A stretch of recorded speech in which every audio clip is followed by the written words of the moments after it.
Van a estar conversando con nosotros durante este especial post-elecciones Felipe Casta Sommerhoff del distrito 22 con 22.338 votos, equivalente al 19,54% electo. Muchas gracias, bienvenido. Gracias por la invitación. Camila Vallejo Dowling, distrito 26 con 62.505 votos, equivale al 43,77%. Me parezco como al histórico subsecretario leyendo los resultados. Esto es descontado, nulos y blancos. Bienvenida. Muchas gracias. Carlos Cariola Oliva, del distrito 19, 35.604 votos, equivale al 38,47%, también electa. Muchas gracias. Jaime Belolio Avaria, ¿Avaria o Avaria? Avaria. Avaria, muy bien. Distrito 30, 32.096 votos, equivalente al 22,12%, bienvenido también. Y a mi espalda debiera verse ya el logo del informante, no pues, don Gabriel Boric, que también está con nosotros, del distrito 60 con 15.418 votos, equivalente al 26,20%. Anticipo desde ya que tenemos un retraso, usted sabe, está tan lejos que es como de 5 segundos, pero igual nos escucha y va a participar en esta conversación. Don Gabriel, contesta al teléfono Boric, que te estuvimos llamando desde muy temprano en la mañana. ¿Cómo estás? 5 segundos. Hola Juan Manuel, hola Camila, hola Carol, ¿cómo les va? Ariel, ¿cómo estás? Realmente lejos. Sí, está lejos, está lejos. Pero bueno, tiramos el cable hasta allá. Nosotros no nos vio. Ya, pero Gabriel en todo caso desde ya te Felipe dejo... no nos vio. No dijo Sí. y a todos los demás. Y a todos los demás. Bueno. Y eso es como básicamente ya el A resto. todos los demás. De la...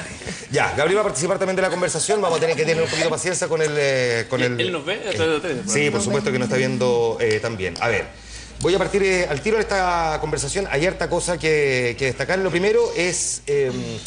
¿cómo evalúan ustedes, voy a partir contigo, el resultado en términos parlamentarios, donde la actual oposición se queda con la mayoría en ambas cámaras? No alcanza lo que se pretendía en términos generales para poder hacer las modificaciones más relevantes que requieren de quórum más específico, pero sí son, al final de cuentas, mayoría. A ver, yo creo que aquí, más allá de la composición y los números, estábamos conversando hoy día con Carlos en otro lugar, lo relevante tiene que ver con quiénes están entrando hoy día al Congreso y cuál va a ser la discusión programática. Yo creo que a diferencia tal vez de lo que teníamos antes, donde tú contabas con los parlamentarios como fichas, es decir, no, yo cuento con tantos votos, hoy día yo creo que se abrió una discusión o una dispersión en los parlamentarios electos que es bien interesante. De hecho, hay 4 movimientos nuevos que no existían, o sea, que son completamente novedosos, no son los partidos tradicionales, y cada uno de ellos obtuvo un candidato electo. Es el caso de Boric con la izquierda autónoma, es el caso de Revolución Democrática, Evolución Política y los liberales. Por lo tanto, creo que hacer los cálculos simplemente en materia numérica no hace lo relevante, hace mucho más relevante lo programático de quiénes están entrando y con qué ideas van a finalmente imponerse. Y la gran pregunta es cómo las coaliciones van a lograr finalmente resolver muchas de sus dudas programáticas, como Asamblea Constituyente, qué tipo de reforma tributaria quieres, qué tipo de educación, qué tipo de libertad quieres para los padres para elegir. ¿Caras nuevas crees tú, Camila, van a facilitar el diálogo o por el contrario crees que va a ser un poco más difícil? Primero en el proceso de aprendizaje de lo que representa el Parlamento, parlamentar, discutir para poder generar legislación, y por otra parte también con figuras que van con sus posiciones bastante claras, no necesariamente obedecer, por ejemplo, órdenes de partido o de coalición. Mira, yo creo que no se trata simplemente de un debate de forma. Efectivamente, hoy día irrumpen en el Parlamento candidatos electos que son jóvenes. Hay una clara renovación, por decirlo de alguna forma, generacional o etaria, que es saludable, que es sana, pero que no es el tema que nosotros hemos querido instalar. O sea, aquí lo importante es la discusión de fondo. Aquí hay un cambio político, hay un cambio de escenario político, porque logran irrumpir en el Parlamento fuerzas que de alguna u otra forma se han planteado la necesidad de un cambio más estructural en nuestro país a través de la disputa institucional y que obedece obviamente a lo que han instalado los movimientos sociales, porque no podemos negar hoy día que la agenda que se ha planteado a nivel nacional de debate, ¿cierto? Incluso lo que ha dibujado los distintos programas presidenciales y parlamentarios tiene que ver con lo que se ha instalado desde el movimiento estudiantil y otros movimientos sociales. Por ejemplo, el tema de la Constitución o la educación gratuita o la regionalización, entre otras materias. Ahora, por lo tanto, es una cuestión de fondo, de ideas. Hay una batalla de las ideas que, desde mi punto de vista, se está ganando más hacia el lado de los cambios que de la mantención del actual modelo. Por lo tanto, ¿tú piensas que van a ser, desde este punto, más, digámoslo así, revolucionaria la manera de discutirlo desde el punto de vista de la personalidad, de cómo han defendido además históricamente quienes llegan al Parlamento su idea, o por el contrario, el hecho de llegar al Parlamento más bien los tiende a moderar? Mira, a ver, desde el punto de vista de, a lo menos, no sé si Carol comparte conmigo esta visión, pero de los que venimos del movimiento estudiantil, nosotros hace rato estamos acostumbrados de generar procesos de acuerdo. Nosotros no somos un movimiento homogéneo, nunca el movimiento estudiantil fue un movimiento homogéneo, fue bastante diverso. Y en el proceso de discusión entendimos que había que ponerse de acuerdo en torno a ejes comunes, en torno a una visión común respecto a la educación, a pesar de ciertas diferencias, y eso nos generó unidad. Y eso es parte de la política. La política no es propiedad solamente de quienes están dentro del Parlamento o un gobierno. Nosotros hacíamos política y en esos espacios teníamos que generar espacios de acercamiento, de acuerdo, de convergencia para poder avanzar. Claro. Por lo tanto, esto también tiene que darse en la actual institucionalidad, tiene que darse en el Parlamento, y ahora sí creo que esto debiese marcar la diferencia, es que logremos que desde el Parlamento también se abran espacios para que las organizaciones sociales, digo, estudiantiles, sindicales, pobladores, en fin, puedan realmente incidir en la elaboración de políticas públicas, no solamente dando su opinión, sino que incidiendo en la elaboración e implementación. Sí, dame un segundo, pero es que no se parte ya con una especie de pie forzado cuando, por ejemplo, el presidente del Partido Comunista, Guillermo Tellier, dice que es completamente reacio a reeditar políticas de los acuerdos, por ejemplo, como la de los 90, cuando uno puede ver aquí mayor radicalización desde el punto de vista ideológico, estoy diciendo. Disculpa, pero tú estás confundiendo dos cosas que son distintas, porque una cosa son los acuerdos y otra cosa son los consensos. Ya las políticas de los consensos que se dieron durante los años 90, durante todos los gobiernos de la concertación, entre cuatro paredes también, con la derecha y con la alianza, por la forzosa relación que se da a propósito del sistema electoral binominal que dejaba fuera la representación política de otras fuerzas, es la política que nosotros hoy día estamos rechazando y que la ciudadanía está rechazando. Esa imagen horrible que vimos de la gente de la concertación y de la derecha con los brazos arriba acordando una reforma en la educación que no dejó conforme al movimiento estudiantil en ese momento, estoy hablando después del año 2006 con Michelle Bachelet, fue un acuerdo que a nosotros nos pareció que fue absolutamente negativo para el desarrollo de nuestra democracia, porque no se tomó en consideración la posición de los estudiantes. Y con eso, más allá de que haya sido el gobierno de Michelle Bachelet, aquí hay un reconocimiento, y nosotros lo hemos dicho muchas veces, el Partido Comunista fue oposición a esas prácticas políticas de la concertación, como también fuimos oposición a la mantención, al resguardo de un modelo neoliberal que mantuvo y profundizó la privatización de la educación durante muchos años. ¿No hay una contradicción entonces el hecho de que para poder avanzar precisamente en esa modificación, en esos cambios, se tuvo que consensuar que el Partido Comunista terminara incluido dentro del gobierno de Michelle Bachelet? No, porque son cosas distintas. Nosotros lo que hicimos hoy día fue construir un programa de mayorías, un programa de un nuevo conglomerado político que es la nueva mayoría. Nosotros no estamos aquí buscando un consenso entre posiciones políticas para poder tomar un acuerdo final. Lo que nosotros hicimos fue desarrollar un programa en conjunto, donde intervinieron los movimientos sociales. O sea, el que hoy día parte de la concertación, que en algún momento se opuso a la educación gratuita, esté planteándolo dentro de su programa de gobierno, para nosotros es un tremendo avance. Y no es que nosotros nos acercamos a las políticas neoliberales, sino que por el contrario, aquellos que mantuvieron el modelo por tanto tiempo, hoy día se acercan a las políticas y a las visiones del movimiento social. Vamos con Gabriel Boric, que también quiere opinar. Voy con Jaime, después con Felipe Cast. Gabriel.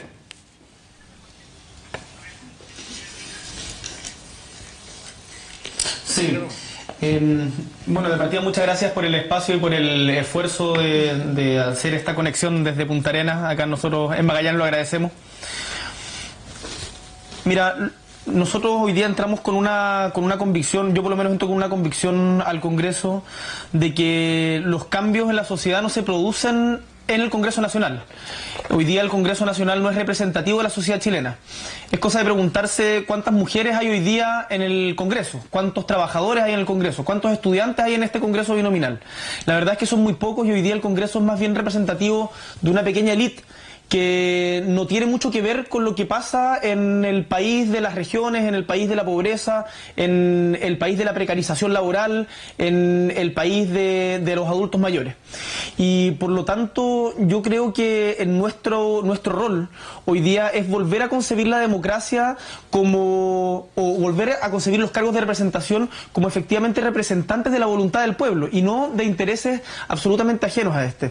Nosotros hoy día entendemos, yo por lo menos entiendo, de que la política es el arte de ponerse de acuerdo entre quienes piensan diferente en pos de un bien común, pero también tengo muy claro que los principios no se transan y que desde nuestro punto de vista por lo menos hoy día vamos a hacer una herramienta para que los trabajadores, en este caso de Magallanes, los obreros de Magallanes, los estudiantes, puedan también tener su voz expresada en el Parlamento y en ese sentido yo creo que que sí efectivamente viene un cambio de ciclo político, no por lo que se hizo en Magallanes, sino porque hoy día se están discutiendo en Chile cosas que antes no se conversaban y que tienen que ver con las movilizaciones de la gente de a pie, tienen que ver con las movilizaciones de Quellón, de Petorca, con las movilizaciones de Magallanes, de Aysén, de Calama, del movimiento estudiantil, y que al final del día terminaron corriendo el eje de la discusión política chilena. Y yo creo que eso es tremendamente positivo y me parece que muchos de nosotros somos expresión también de esos cambios.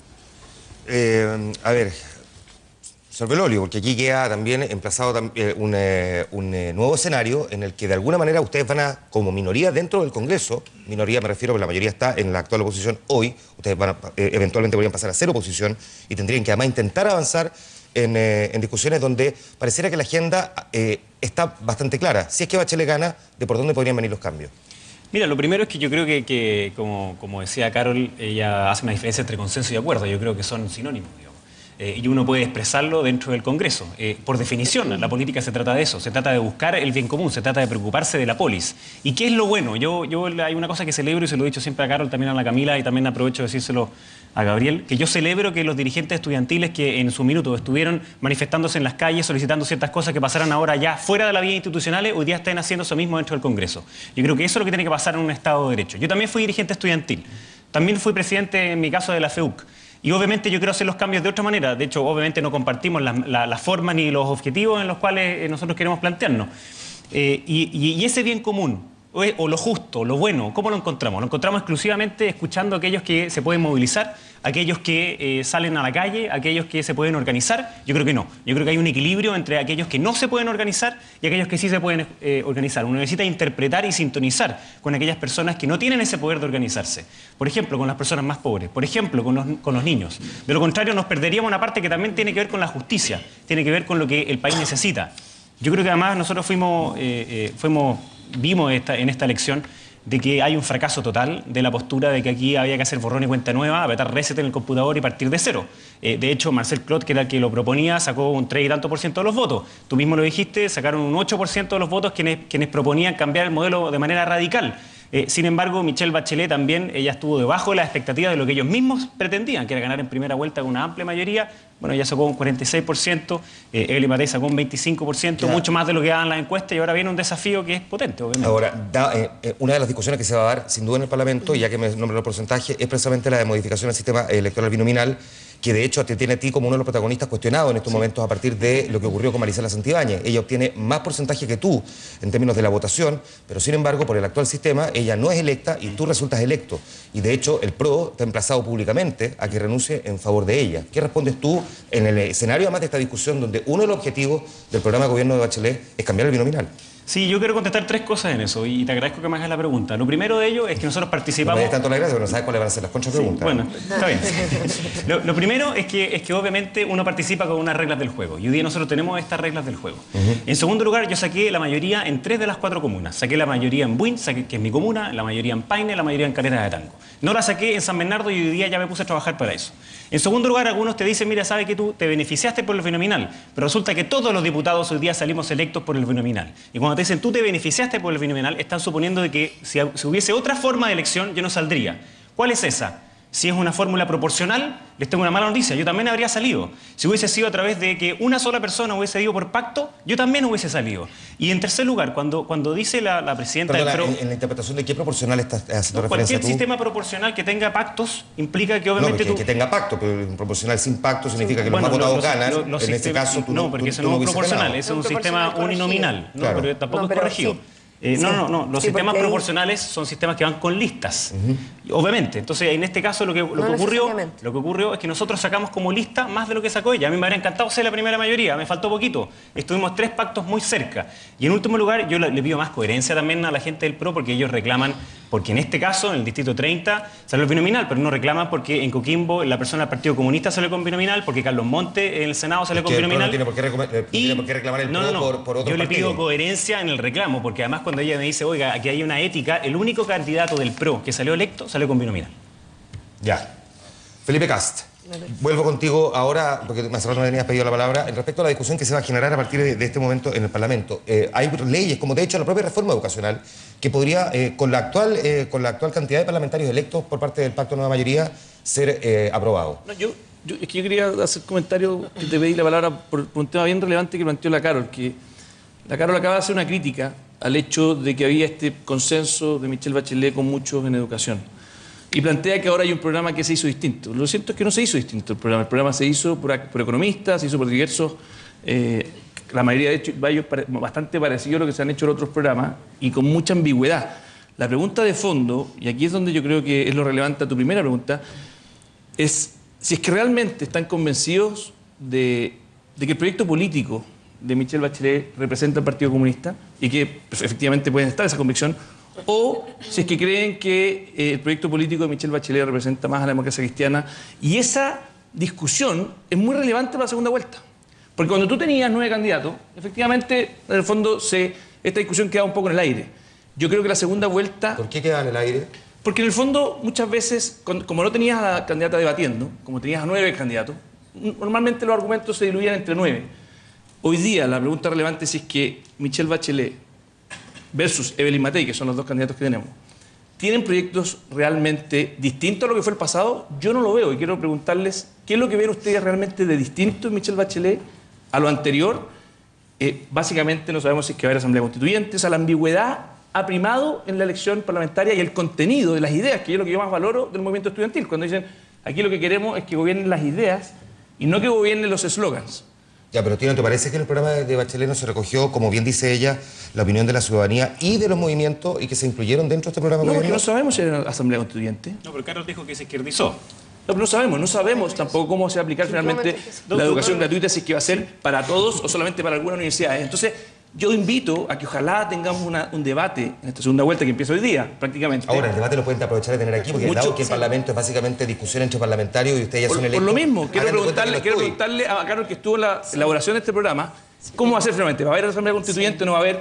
¿Va a haber educación gratuita en las universidades privadas o no va a haber? Esas son las preguntas que al final... Pero déjame que responda primero Camila, que tiene ahí pedida la palabra. Sí, mira, primero un punto que creo importante aclarar, porque dijo Jaime que un acuerdo y un consenso es lo mismo.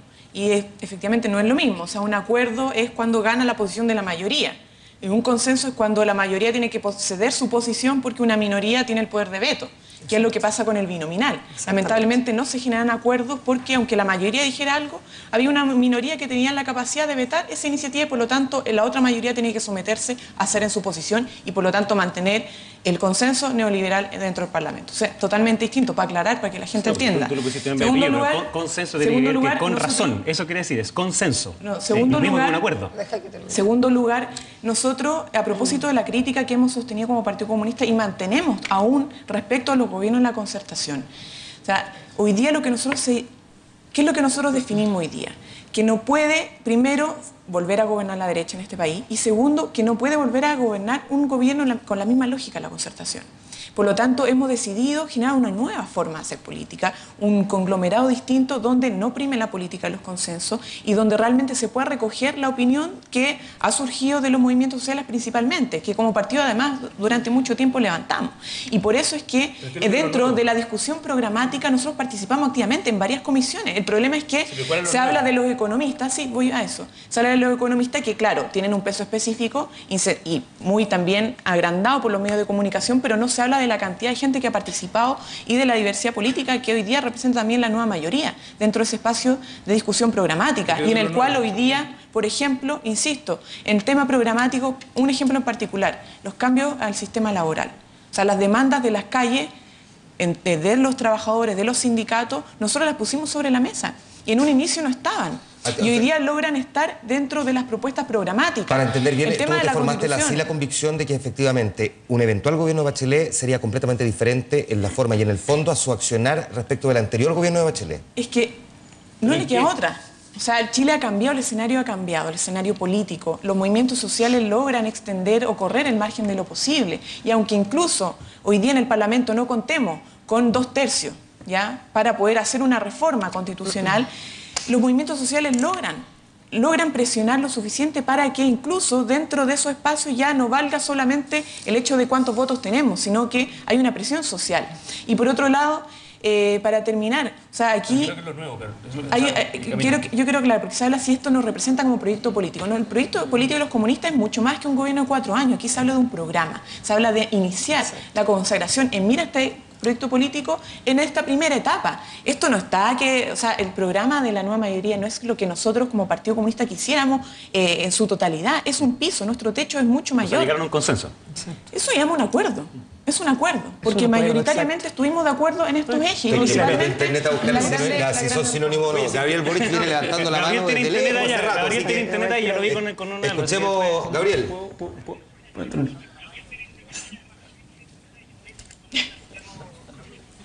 Gracias.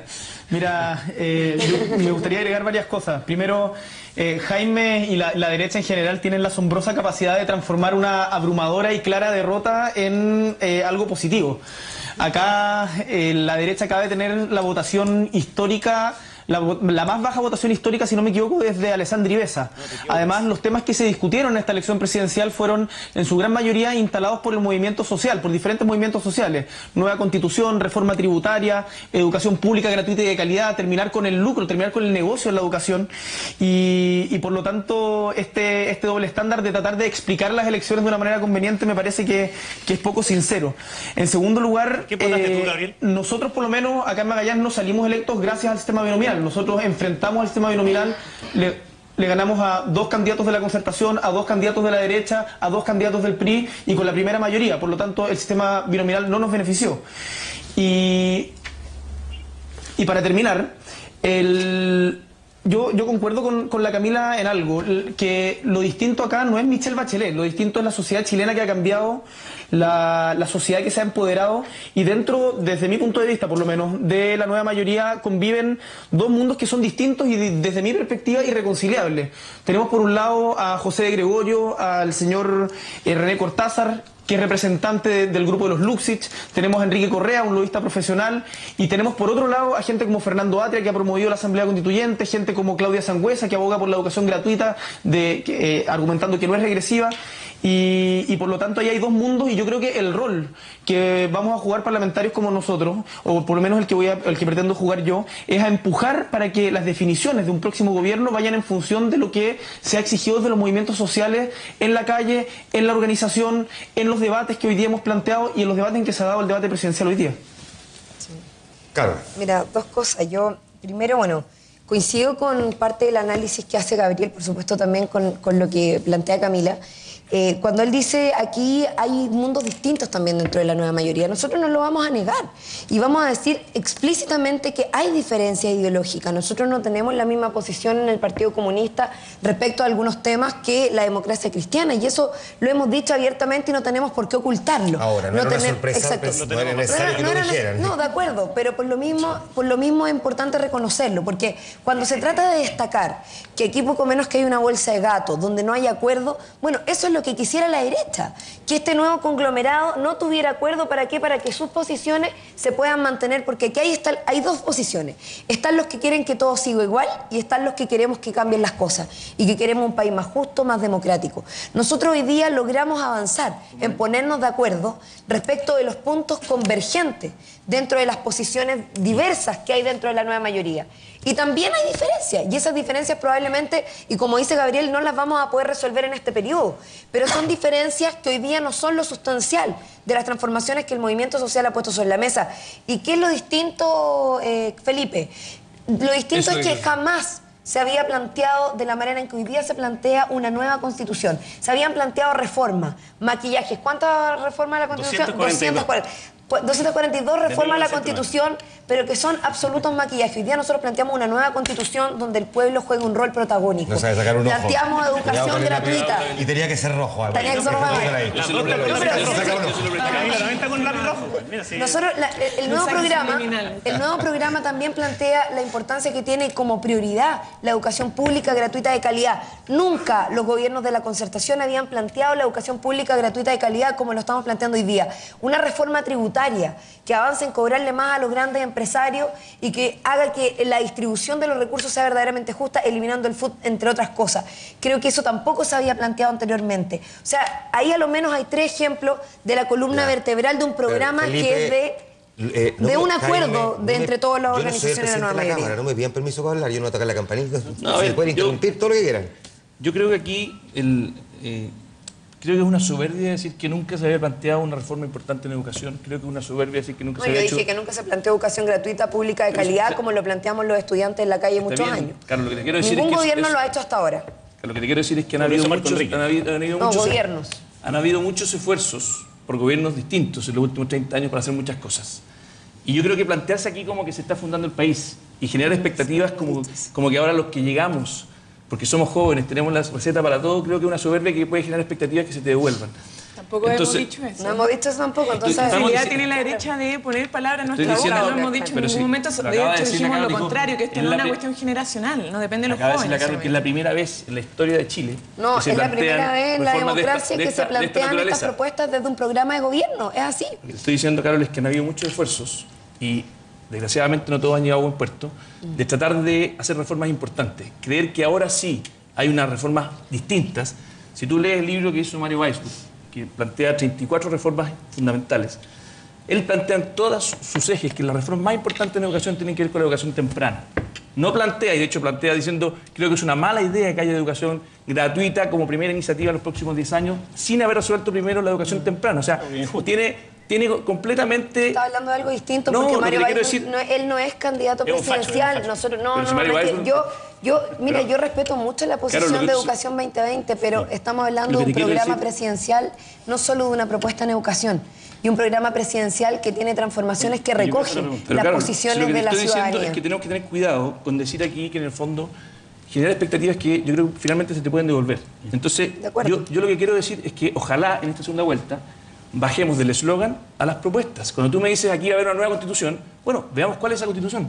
Y no esta ambigüedad que decir no sabemos si vamos a tener asamblea constituyente, porque hay algunos que la quieren, o otros que dicen no, sabes qué, yo quiero la vía institucional. Entonces, yo quiero invitar a que ojalá se sincere, si que finalmente ustedes se sienten cómodos con esta vía institucional del Partido Comunista, porque finalmente se siente parte de esta concertación, o tal vez como tal vez lo está haciendo Gabriel, que creo que es una postura un poco más libre, porque nunca se metió en la coalición y tiene todo el derecho a decir, saben que yo no creo, que es lo que ha dicho Meo, que es lo que ha dicho otro, en esta vía de una gran nueva mayoría. Dame un segundo, porque Jaime, perdón, pero tú y Felipe están hablando como si la elección presidencial la tienen completamente por perdida.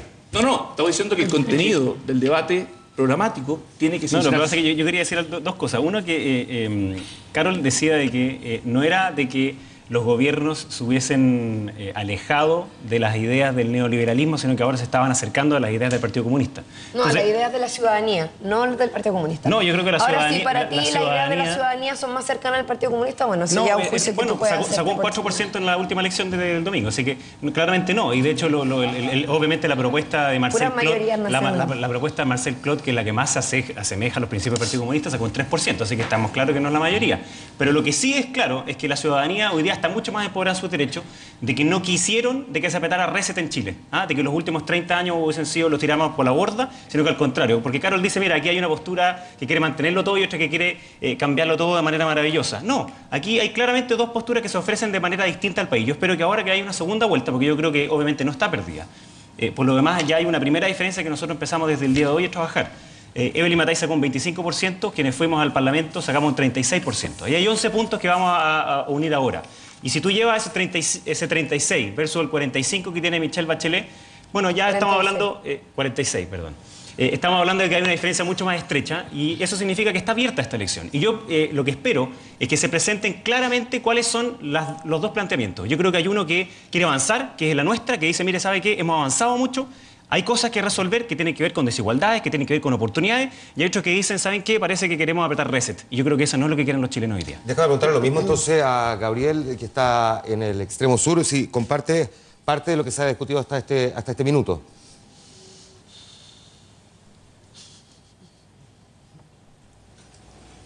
Con Jaime prácticamente nada. La verdad es que... Bueno, me lo imaginaba, creo ¿no? que se está olvidando un dato muy importante, que acá la mitad de los chilenos... Acá la mitad de los chilenos que tenían, de chilenos y chilenas que tenían la opción de levantarse e ir a votar, no lo hicieron.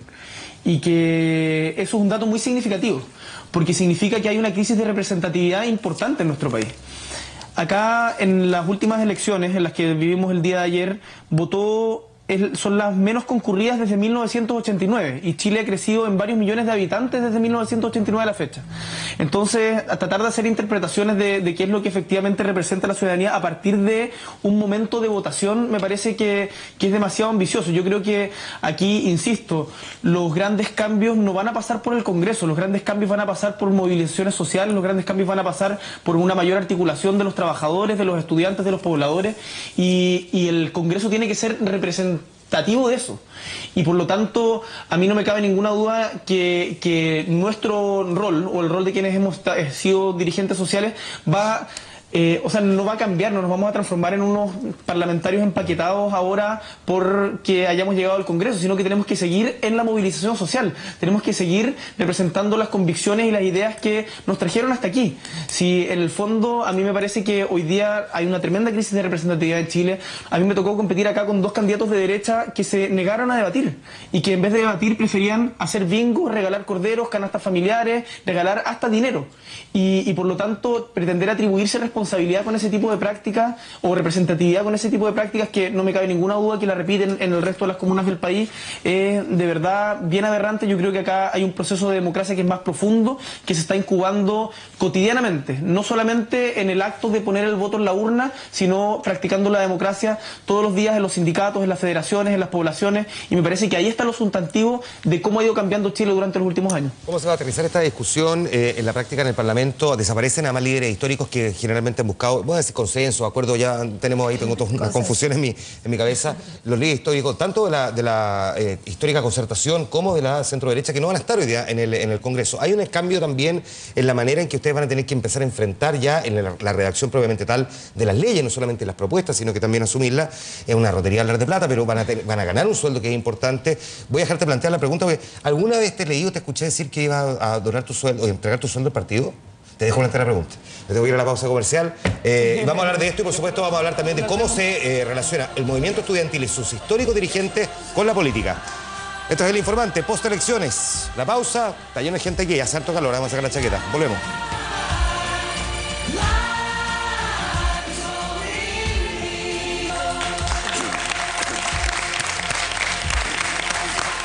Con diputados electos sub-40 conversamos esta tarde, esta noche, esta mañana, esta noche. Estoy tan cansado, cansado.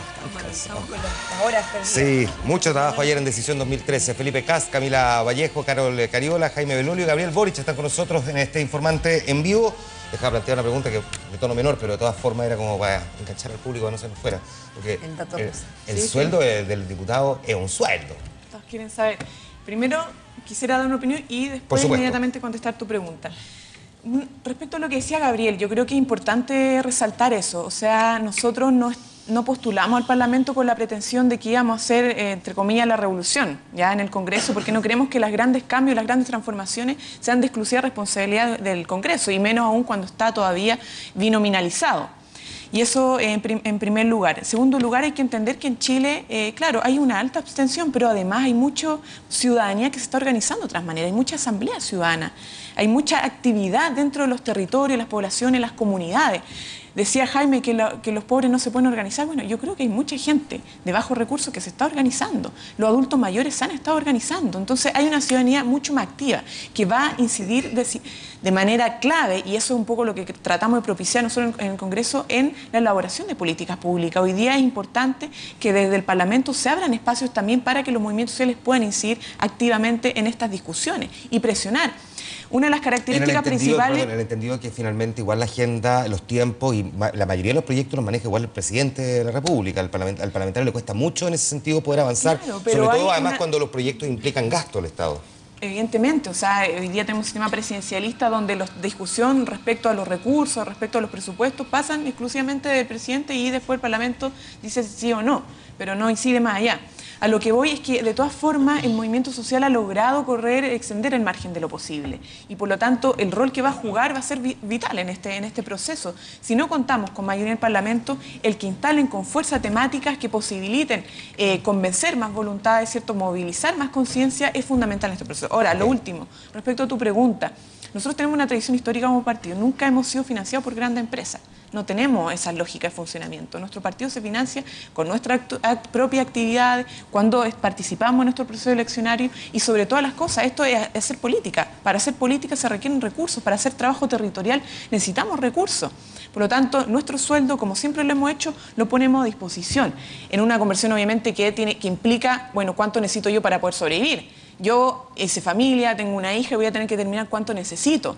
Pero el resto se pone a disposición porque hoy día tenemos un gran desafío, que es construir mayor trabajo a nivel de base, a nivel territorial y por lo tanto... O sea, es voluntario, pero es parte de una tradición que al menos todos los diputados comunistas la respetan y la respetamos y obviamente nosotras como diputadas electas somos parte y nos sentimos orgullosas de que sea así. O sea, nuestros diputados no se enriquecen con esta responsabilidad como sí lo hacen otros que han estado por 20 años en el Congreso haciendo una carrera profesional de la política. ¿Ustedes están pensando, perdón, algunos de ustedes vivir en Valparaíso o trasladarse hasta allá o todos van a quedarse en sus respectivos lugares? No, yo me voy a quedar en mi distrito porque ahí tenemos el principal trabajo a nivel territorial. De hecho, podríamos abordar al tiro que pudiéramos bajar un poco el sueldo de los parlamentarios. Yo vivo en mi distrito, esas cosas yo me yo estoy de acuerdo, lo he señalado en la calle, bajar un poco los sueldos. ¿Estás de acuerdo con bajarlo? ¿De acuerdo con bajarlo? Y limitar la reelección también. O sea, realmente son dos cosas con las que estamos de acuerdo, yo creo que todos. Déjame preguntarle a Gabriel, que me falta. Déjame preguntarle a Gabriel, porque además tengo este delay, por lo tanto se me hace más difícil. Por favor. Gabriel, ¿tú estás de acuerdo primero con bajar el sueldo y segundo con limitar también la reelección? Que sea gratuito y de calidad. Es que no sabemos de qué se ríe. ¿Ah? ¿De qué se ríe? Estoy totalmente de acuerdo con el límite de la reelección. Está bien difícil para mí el tema de vivir en el distrito. Estamos a más de 3.000 kilómetros de Santiago, pero de todas maneras vamos a venir permanentemente todas las veces que sea posible acá a Magallanes. De hecho, en 3 días más voy a ir a Puerto Williams, una de las ciudades más australes del mundo y que está absolutamente aislada, no tiene conectividad, y que es una realidad que se vive cotidianamente en Magallanes. Y respecto a la segunda pregunta, lo de los sueldos de los diputados, ¿cómo lo vamos a hacer nosotros? Yo junto con Giorgio Jackson firmamos un compromiso, el que también adhirió Francisco Figueroa, Daniela López, que consistía en 3 puntos. 1, transparentar la relación entre política y dinero. Nos parece tremendamente importante que se aclare cómo se financian las campañas electorales. Acá, por lo menos en Magallanes, me tocó ver un despliegue de propaganda de los candidatos de derecha absurdo, que no me cabe ninguna duda que excedía los márgenes que la misma ley establece, pero que además no se condecía con el discurso de inequidad, con el discurso de distribución del ingreso que muchos levantaban. En segundo lugar, ¿quién fiscaliza a los fiscalizadores? La segunda propuesta que tenemos en este compromiso es que haya una fiscalización mucho más acuciosa respecto de las asignaciones que reciben los parlamentarios. A mí me interesa que los parlamentarios estén bien asesorados y yo creo que está bien que tengan buenas asignaciones para poder contratar a gente que los informe bien respecto de las materias a votar. Y en tercer lugar, respecto del sueldo, nosotros en el compromiso que firmamos nos comprometemos a presentar un proyecto para que se rebaje en un 40% el sueldo de todos los parlamentarios, diputados y senadores. Vamos a hacer presión para que ese proyecto llegue a la Cámara, se llegue a votar y ahí en ese momento vamos a ver quién está de acuerdo y quién no, porque para nosotros es fundamental de que la intención de llegar al Congreso sea vocación de transformación, sea un ánimo de debatir ideas y no llenarse los bolsillos como muchas veces ha terminado pasando. Y además que no se puede hablar de desigualdad en ingresos y de inequidad, de injusticia, cuando los parlamentarios están ganando sueldos tan absurdamente superiores a lo que ganan la mayoría de los chilenos y por lo tanto un primer gesto de rebajar el sueldo en un 40% de todos los diputados y senadores nos parece que es una primera medida que apunta en esa dirección. Jaime Belolio, otra pregunta. En esta nueva realidad que a ustedes les toca enfrentar, además con aires nuevos a la política, también hay escenarios nuevos que se van a presentar para el gobierno que le toque asumir a partir de marzo. Hay varias cosas que les va a tocar enfrentar, no solamente mayor demanda, tú mismo decías una ciudadanía empoderada, el tema de la educación está instalado sobre la mesa como una preocupación y además donde en la gran mayoría de los chilenos, según la encuesta ACEP, está de acuerdo con hacer modificaciones estructurales importantes en términos de la gratuidad y de la calidad, más del 70%. Incluso quienes son históricamente personas que se identifican con la centro-derecha, más de la mitad también está de acuerdo con ese punto. Está riendo la cara de mí. Que probablemente... Lo que pasa es que va a decir que la CEP no es válida. Entonces, porque, bueno, lo hemos venido escuchando. Bueno, más allá de la CEP. Eso es verdad. Más allá de la CEP. O sea, puedes poner en duda la CEP. No sé si vas a poner en duda que la mayoría de los chilenos está de acuerdo con esta demanda que parece ser... Mira. educación de calidad. No, lo que pasa es que gratuita y de calidad. mira, yo creo dos cosas. Si tú le preguntas a cualquier persona razonable si le gustaría que la educación fuera gratuita, te va a decir que sí, digamos. La pregunta es cómo se paga eso. Y la pregunta es qué significa que sea gratuita. ¿Significa que sea gratuita para los más ricos? Yo creo que es injusto. Significa que si tenemos más plata, la gastamos en la educación superior, cuando hay jóvenes que durante 12 años han tenido mala calidad de la educación y por lo tanto cuando llegan y egresan de cuarto medio sacan un pésimo resultado en una prueba que por lo demás no predice nada y que es pésima. Entonces yo creo que no, está mal puesto, ahí está, es la carreta delante de los bueyes y tiene que ser exactamente al revés. Uno tiene que partir por una educación de calidad preescolar, invertir mucho más en nuestros niños, mientras más pequeños son es donde se producen más las diferencias. Y otra cosa más, pero solo para terminar, yo creo que hay un punto que es clave. La verdadera calidad de la educación no tiene que ver solamente con el CIMSE y con la PSU. Tiene que ver con recuperar la dignidad de lo que pasa dentro de nuestra sala de clase, con el respeto al profesor, que tengamos mejores profesores con mejores salarios, que haya un ambiente en el cual entre los alumnos se respeten, que entre el profesor y los alumnos se respeten. Y eso hoy día no está pasando en nuestras escuelas. Perdón, aprendan alumnos, que se respeten entre los... Yo tengo varios alumnos aquí. Y el tema de la educación gratuita, los jesuitas en esto han tenido una tradición hace mucho tiempo. Que es lo mismo que está diciendo Jaime, que es el arancel diferenciado. O sea, al fondo, el que no puede pagar, no tiene que pagar. Y el que puede pagar, el que puede aportar, que aporte. Y eso, la verdad, que genera completamente una equidad, porque el que tiene mucho más, aporta mucho más. El que tiene nada, no tiene que aportar nada. O sea, lo importante aquí es garantizarle a todos el acceso a una educación de calidad y de excelencia igualitaria. Hay que aclarar y por lo una tanto, cosa y sobre ese punto, porque se habla como que si nosotros no tuviéramos propuestas de cómo financiar la educación gratuita.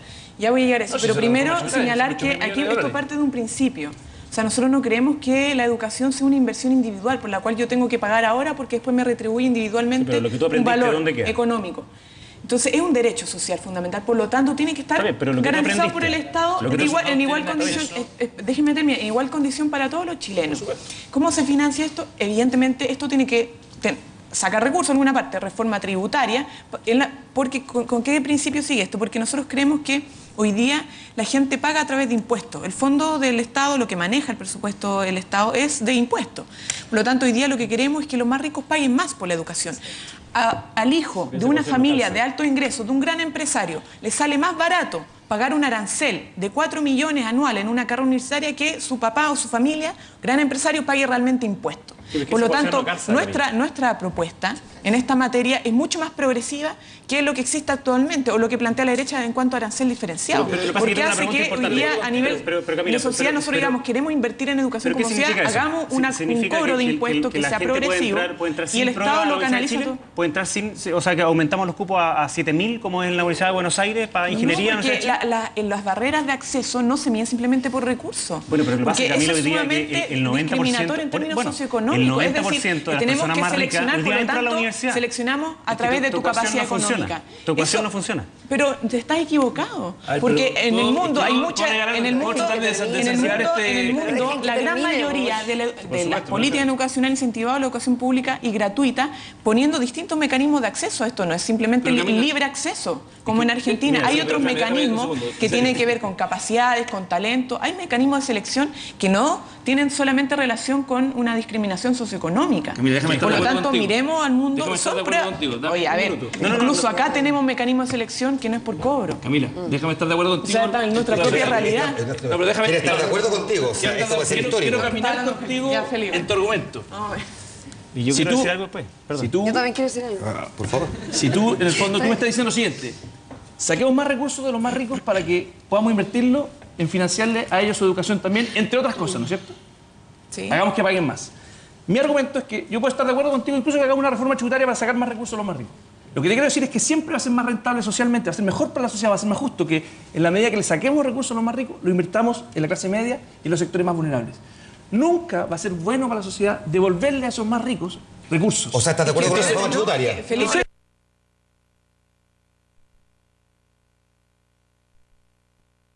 Es decir, le voy a quitar para devolvérselo. Siempre va a ser más rentable poder financiar ciudades más justas, poder terminar con el Sename, poder terminar con los guetos de pobreza. Nunca va a ser justo devolvérsela a los mismos. Lo que pasa es que no tiene que ver con eso. Mira, yo creo que acá hay un tema que tiene que ver con una concepción ideológica de lo que es el conocimiento y la educación.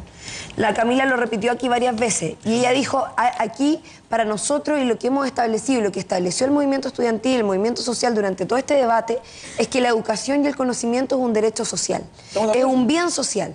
Lo hemos, todos hemos, pero déjame terminar, todos hemos contribuido a ello.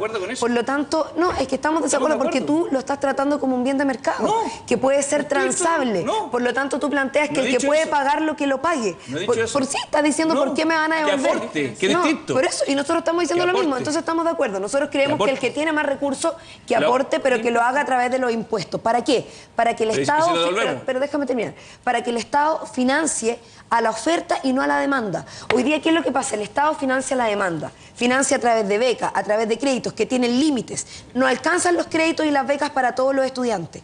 No está financiando a la oferta, no está financiando a la institución. Por lo tanto, ¿qué hacen las instituciones? Autofinanciarse y endeudarse. La lógica del endeudamiento es lo que ha primado en la educación superior en Chile. Por eso las universidades públicas, y particularmente las estatales, se encuentran en una situación de precarización absoluta. Esa es la situación que hoy día.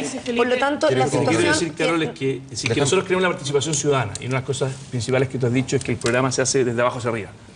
¿Por qué no dejar que sea la misma gente la que elija dónde quiere educarse? Entonces, cuando tú me dices financiemos a la oferta, yo prefiero darle esos recursos y devolverle el poder a la gente y que ellos elijan, y eso es el subsidio a la demanda. Igual pueden elegirlo. El tema está en que no. Si la gente puede elegir dónde puede estudiar. El problema está en que el Estado no puede seguir financiando el negocio de la universidad. A Gabriel le cuesta mucho intervenir porque tiene un retraso, por lo tanto, Gabriel, voy contigo ahora y te escuchamos. Segundos que me... Vamos, Gabriel. Sí, disculpa, que tengo un retraso como de 5 segundos, entonces me cuesta meterme en el momento de la conversación. Cuenta, Gabriel. Pero a mí me gustaría complementar un poquito el argumento que estaba planteando Camila y Carol, que... lo siento. ¿Cuál es el sentido de que la educación sea gratuita para todos? Nosotros, como bien dijeron Camila y Carol, nosotros entendemos que la educación tiene un costo y creemos que esta la tienen que pagar los más ricos y la tienen que pagar mediante una reforma tributaria en donde efectivamente los más ricos paguen más y las grandes empresas que hoy día están declarando pérdidas para terminar, no sé, mandando su plata a las Islas Vírgenes o a alguna parte así, gente de la derecha, Lawrence Goldborn entre otros, para que eso termine. Pero el sentido de la gratuidad es que en Chile hemos construido un país para ricos y un país para pobres. Y los ricos se educan solamente con los ricos y los pobres se educan solamente con los pobres. Lo que se busca terminar con la gratuidad es la segregación social que existe en Chile. Hoy día estamos construyendo mundos que no se entienden, mundos que no conversan entre sí. Y nosotros creemos que las sociedades se construyen mirándose a los ojos y mirándose con la diversidad que tenemos en Chile, que es una diversidad muy rica, pero que hoy día quienes gobiernan, y yo creo que el Parlamento es expresivo de esa elitización y segregación de la política, en donde unos pocos tienen el poder de gobernar a la gran mayoría, y eso pasa en gran medida por la segregación que tenemos tanto urbana como económica, en materia de salud y, por cierto, en materia educacional. Y ese es el sentido más profundo, desde mi punto de vista por lo menos, del por qué estamos impulsando la gratuidad en todos los niveles, no solamente por cierto, no solamente de manera residual como se hace hoy día a nivel de los liceos, sino también en educación universitaria y técnica y profesional. Bueno, hay una posición que han asumido también las nuevas directivas de la Federación Estudiantil de la Universidad Católica y de la Federación Estudiantil de la Universidad de Chile, que las vamos a presentar a la vuelta de la pausa, que tengo que hacer, ustedes saben que esto es la tele y la tele tiene comerciales. Dejo la palabra extendida. Volvemos al tiro, al informante no se mueva porque todavía nos queda una parte bien controvertida sobre este debate respecto a la educación y cómo se va a manifestar además la discusión en el Parlamento. Es el nuevo Congreso aquí en el informante. Volvemos.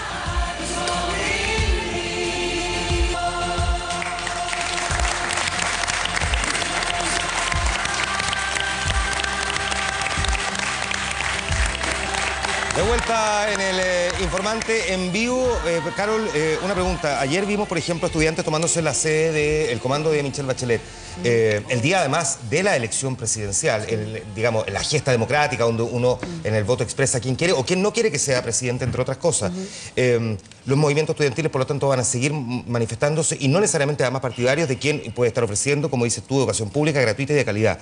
Planteo, por ejemplo, qué pasa si los movimientos estudiantiles, por ejemplo, como ya ocurrió en el pasado y no hace tanto tiempo, miro para allá, en algún momento consideraban, por ejemplo, que no había que discutir con un determinado ministro o con el Parlamento, en este caso con ustedes mismos. ¿Cómo van a enfrentar el hecho de que, por ejemplo, el movimiento diga, no, nosotros vamos a estar en las calles, no tenemos nada que discutir con ustedes? Mira, yo siempre he dicho, el movimiento estudiantil tiene autonomía de cualquier partido, gobierno u organización política. El movimiento estudiantil, el movimiento social tiene tremenda diversidad. Y lo que ocurrió ayer lo expresa también. O sea, tal como hay estudiantes que hoy día están apoyando la candidatura de Michelle Bachelet o que son parte de la nueva mayoría, hay estudiantes también que están por fuera y que en realidad ni siquiera se sintieron convocados a votar porque no se sentían representados por ninguna candidatura.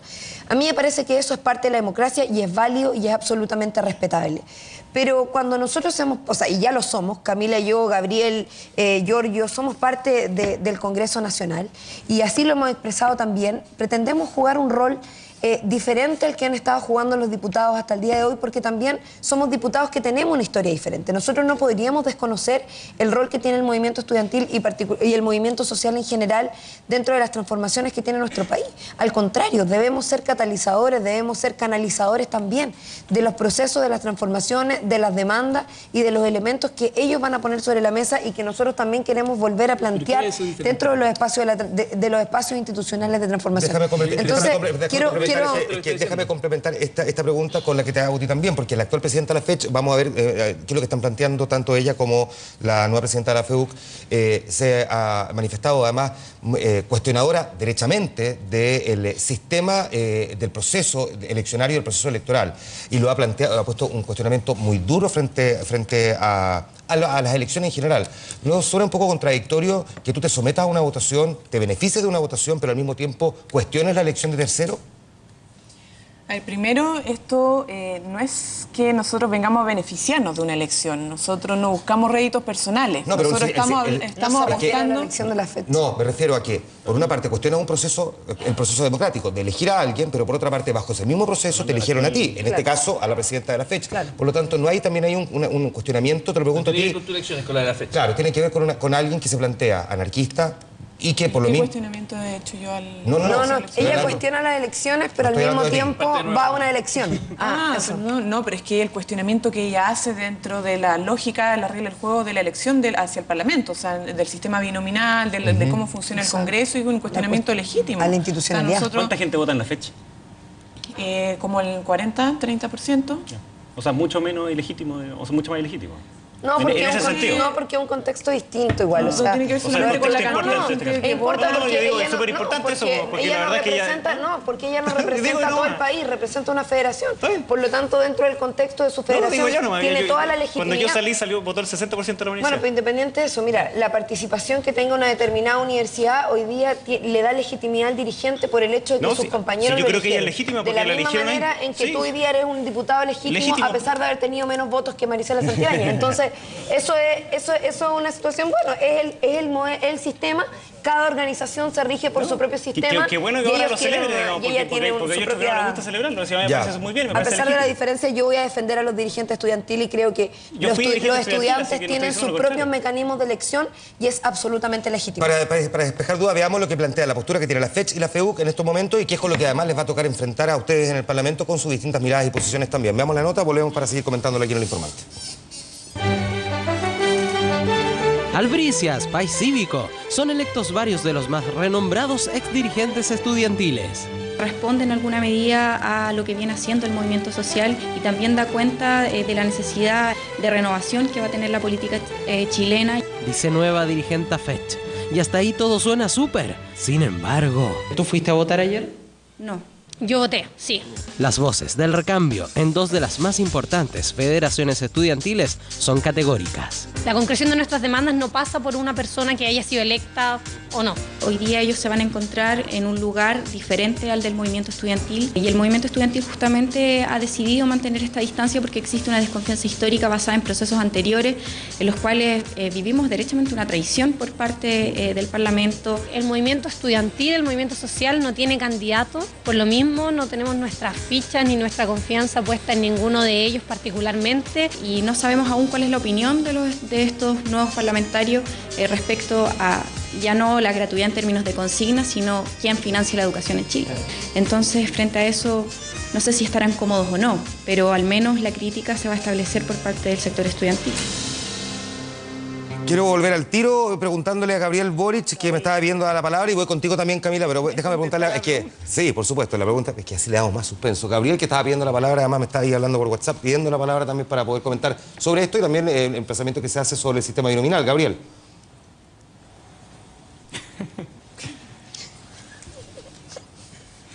Sí, respecto al sistema binominal, yo me gustaría recalcar que aquí en Magallanes, nosotros como Izquierda Autónoma, no solamente en Magallanes, sino también en Valparaíso y en Nueva Providencia, decidimos ir fuera de pacto, decidimos levantar una alternativa política que no entrara, no negociara con la concertación, y acá en Magallanes nos dio muy buenos resultados. Creemos que es posible construir alternativas de izquierda por fuera de los grandes pactos y para mantener una autonomía política más adelante y poder enfrentarse a estas diferencias que desde mi punto de vista son irreconciliables dentro de la misma concertación.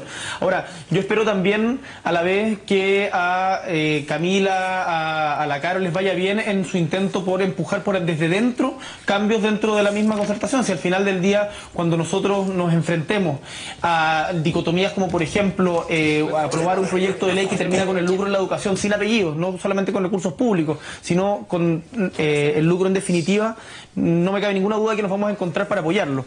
Respecto a lo que plantea la Melissa y la Nachla, bueno, de partida, bueno, saludarlas, felicitarlas a cada una por la elección que acaban de ganar hace poquito, y totalmente de acuerdo, el movimiento estudiantil, una de sus grandes virtudes es que es muy heterogéneo y por lo tanto tiene que mantener una autonomía política y una sana distancia de la institucionalidad. Acá no se trata de que el movimiento estudiantil tenga que abanderarse con tal o cual candidato. Lo que sí es importante es que yo creo nosotros hoy día, como nuevos parlamentarios, entendamos de dónde, o sea, siempre recordemos de dónde venimos. Nosotros nos formamos políticamente en la calle, nos formamos políticamente en las asambleas y por lo tanto también es a esos espacios con los cuales debemos tener un mucho mayor diálogo. La política no puede seguir haciéndose de espaldas al pueblo de Chile, no puede seguir haciéndose de espaldas a los estudiantes. Nosotros en Izquierda Autónoma tomamos un compromiso en una conferencia de prensa que hicimos hace un tiempo atrás, en donde nos comprometimos a no legislar ninguna reforma educacional que no cuente con la participación y deliberación del movimiento social por la educación, y esto es estudiantes, profesores y trabajadores de la educación, porque nos parece importante que hoy día nos tomemos el concepto de democracia en serio, y no pase como Mafalda, que cuando ve el concepto de democracia y dice gobierno del pueblo, se muere de la risa durante un día entero. Camila Vallejo, me queda muy poquitito antes de la pausa, así que tratemos de optimizar las intervenciones de cada uno de ustedes, por favor. Sí, no, yo quería resaltar un poco esto de la autonomía y la independencia de los movimientos sociales en general, no solamente el movimiento estudiantil, porque al interior de esos espacios, gremios, en fin, hay una diversidad de posiciones políticas e ideológicas. Por lo tanto, no es legítimo, no es propio de un movimiento social que se case con un candidato o candidata, con una coalición. Lo que sí nosotros entendemos en este nuevo proceso es que manteniendo esa autonomía e independencia, el movimiento juega un rol activo, proactivo y pueda generar una oposición constructiva también a este proceso, que puede incidir. Eso es lo que esperan. Esperamos, y nosotros queremos propiciar desde el Parlamento justamente ese escenario, porque nos parece que es fundamental en este nuevo ciclo político que entendamos una forma distinta de hacer la política. Por lo tanto, la discusión respecto a la reforma educacional, si bien ya están los grandes temas planteados, incluso hay detalles ya elaborados, cuente con la discusión de los estudiantes, de los trabajadores de educación y de los profesores. Y eso va a depender, como decía, producto de la autonomía, de si ellos deciden realmente entrar en ese proceso de discusión o no. No quieren enfrentarse directamente hacia discutirlo con el Ejecutivo. Perfecto. Pero en el segundo, Jaime, también lo mismo, cómo se manejan cuando van a tener una calle muy crítica, cómo se van a manejar desde el Parlamento. No, yo lo primero es que celebro que aquí se está diciendo que es bueno que haya independencia y autonomía de los cuerpos intermedios de las organizaciones. Eso es lo que planteamos los gremialistas desde hace mucho tiempo en la universidad y también seguimos planteando, digamos, ahora que estamos en el Parlamento. Yo creo que lo que se escucha en la calle, lo que se escucha de los movimientos sociales, universitarios, es totalmente legítimo, hay que escucharlo, pero también hay que saber interpretar los silencios de aquellas personas que no tienen la capacidad de organizarse o que no pudieron ir al Congreso. Entonces yo creo que si hay algo que nos han dicho siempre en la calle es que hoy día el poder político está demasiado lejos de lo que las personas necesitan. Entonces yo veo que hay demasiada discusión sobre si se marcaba o no AC, sobre si el binominal o no, que yo sí estoy dispuesto a cambiarlo, pero en verdad los problemas de las personas te dicen, oye, yo quiero más seguridad y llegar tranquilo a mi casa. Tiene que ver con la educación de sus hijos, con su salud. Entonces yo creo que también tenemos que sintonizar con esos temas sociales, que hoy día no estamos viéndolo de verdad. Y por último, en un tema de educación. y porque lo tocamos antes. Yo creo que es súper importante que nosotros discutamos cómo le estamos enseñando a nuestros hijos. Yo me niego rotundamente a que sigamos anestesiando a nuestros niños, enseñándoles a que la única forma de que haya calidad es que sean expertos en llenar circulitos de la prueba SIMPSE y después de la PSU. Felipe Cast y Carol Cariola responden a la vuelta de esta breve pausa aquí en El Informante sobre este mismo punto. Volvemos al tiro.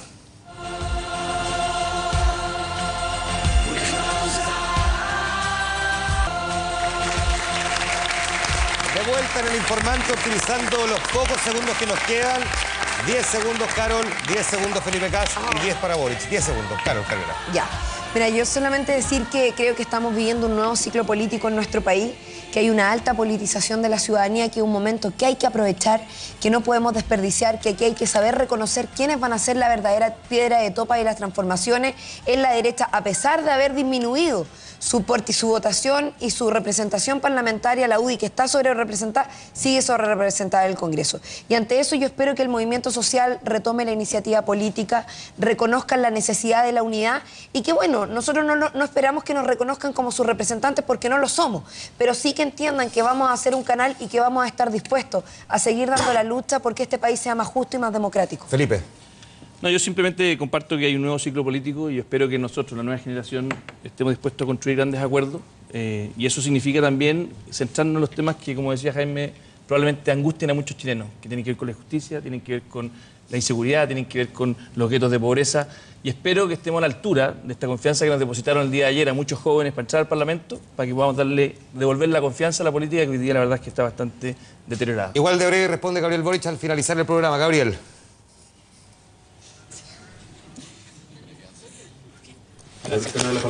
Sí, yo quiero invitar a toda la gente a que pensemos en el mañana duro que tenemos por delante, como dijera un expresidente hace tiempo desde los balcones de la FECH, y que esta es una responsabilidad compartida. Acá los políticos tienen que sacarse el rol de asistencialistas, de viejitos pascueros y empezar a pensar en cómo construimos en conjunto una nueva sociedad. Por lo tanto, mi llamado es a la ciudadanía a organizarse, a formar sindicatos, a formar federaciones, a formar juntas de vecinos y a trabajar juntos para cambiar Chile. En nuestro caso lo vamos a hacer desde Magallanes, pero sin duda tiene que replicarse en todo el país.